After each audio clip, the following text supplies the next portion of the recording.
Hey guys, welcome back to my YouTube channel. Today's video is going to be a bit different. I'm going to be doing a reaction video. Yes, I know everybody seems to be doing one of those these days. But this reaction video is, I thought I've been thinking about doing this reaction video for almost a week now. It is a reaction video to an ad that has been doing the rounds for a few days. It is an ad made by a prominent women's soap brand. I'm sure you've definitely watched it. It is about four or five women showcasing their plight about how each of them has been rejected for marriage on the basis of some or the other physical characteristic. They have been rejected on the basis of weight, their skin color, their height, curly hair, face mark, any and all of these. Now the reactions of the general public have been either for or against the ad. Both guys and girls are on either side of the fence, and on one side says it shouldn't happen, that these people should not be judged on the basis of their looks, while the other counters it with that girls do it too. Now, I'm not going to just regurgitate what I've heard other people say. That is not the point of the video. The reason I made this video is to tell my viewers as to why this happens and why it is necessary for this to happen. See, when anyone looks for a potential sexual partner, the first thing they look at is your looks, be it a girl or a guy. And please let go of this notion that girls do not go for a guy's looks, they go for a girl, his personality, his sense of humor, his nature. No, please, this is just a myth that has been propagated for far too long. Be it a guy or a girl, the first thing they see is looks. Now, looks is a combination of beauty and your presentation. Presentation being your clothes, your makeup, your shoes. I'll let that part be. Coming to beauty. Beauty depends on two things: your genetics and your health. Now, if a girl is fat, even if a guy is fat, it means either their genes are bad or their health is bad. And in some cases, it's both, right? Let's say the girl says that you shouldn't judge me on the basis of my weight because it's not something I can control, since it's a genetic anomaly. There is some genetic problem with me, and because of which I'm overweight. Now, see, the thing is that the guy should tell that girl that I cannot allow my children to have this genetic defect. That is the reason that the guy rejects the overweight girl, right? On the other hand, if the girl is not genetically predisposed to overweight or to being obese, but is overweight simply because of her health, as in she's lazy, she doesn't work out, she doesn't eat right, she doesn't sleep well, all these things, that just means the girl is lazy. And be it a guy or a girl, never marry a person who is lazy. You'll always be picking up after them, right? So be it genetics or health, if you have a negative physical characteristic, it is a demerit, it cannot be overlooked. The same goes for other physical characteristics that the ad complains men reject women for. Let me just cut to the chase and give you the rock solid reason. I'll give you the clear example, the situation. Let's say people indiscriminately married each other, as in they did not see the merits and demerits of genes and health. Our human species would be wiped out in a few generations. Why? Because weak genes would be passed on to our offspring. Do you understand that?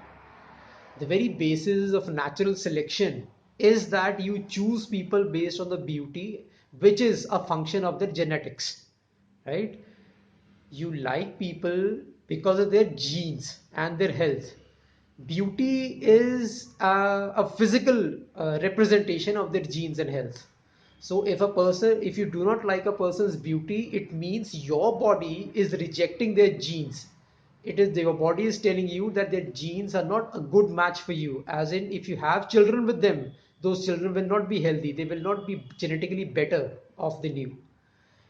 Now, I'm sure everyone knows basic genetics that if bad genes are passed on for successive generations, the species is going to die out.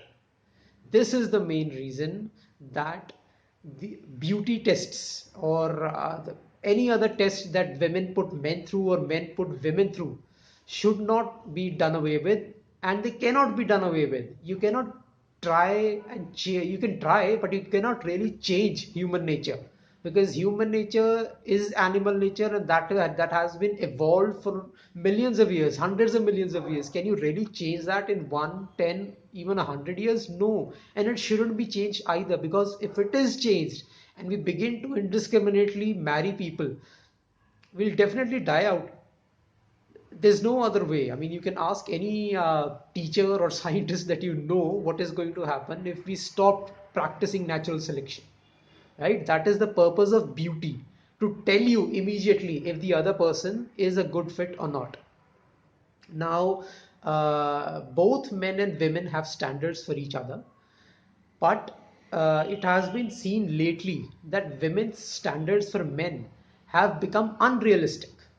As in, they've gone up to such an extent that the cutoff percentage has left most men wanting. It might come as a surprise to women that average men are invisible to you as far as sexual partners are concerned. You don't even notice them at all, right? Just for instance, I'm sure all of you have heard of the dating app Tinder. As far as India is concerned, the right swipe percentage of girls in India on Tinder is 4%. Just 4%. What it means is girls are choosing to say yes to just the top 4% of the guys. Now, what's going to happen to the other 96%? Yeah, the girls might say that's not our problem. But the thing is, those 4% are going to have, each one of them is going to have the rest of the girls running after them, right? And then these same girls are going to complain that we are getting played by these men. This is, well, an extension of the maybe I shouldn't have gotten into it, but since now I have, I best explain this. It's generally called the Perez distribution, or the 80-20 rule. What it means is the top 20% of the men are getting the top 80% of the women. Can you imagine the gap? What is going to happen to the rest of the 80% of the men? They have to contend with the bottom 20% of the women. Um, can you see that playing out well in the long run? If 20%, as in every guy has exclusive access to four girls, or let's say even if they are rotating, right? It's not exclusive. So the top 20% of the men have gotten 80 women each. Let's say the population of the world is 100, right? Or should I say 100 men and 100 women. The best looking or best providing 20 men, top 20 men, have access to the best looking 80 top 80 women. I mean, each one of them has access to all of the 80 women. How is that going to play out well in the long run? Because they certainly cannot look after 80 women each, or even 8 women each. These women are the ones who go around saying that, men are this, men are that, because they are ignoring men at their level and going for the top level men who are not going to commit to them. Anyways, that is a topic for a different day. I mean, I'll be sure to discuss Perez distribution and hypergamy in another video.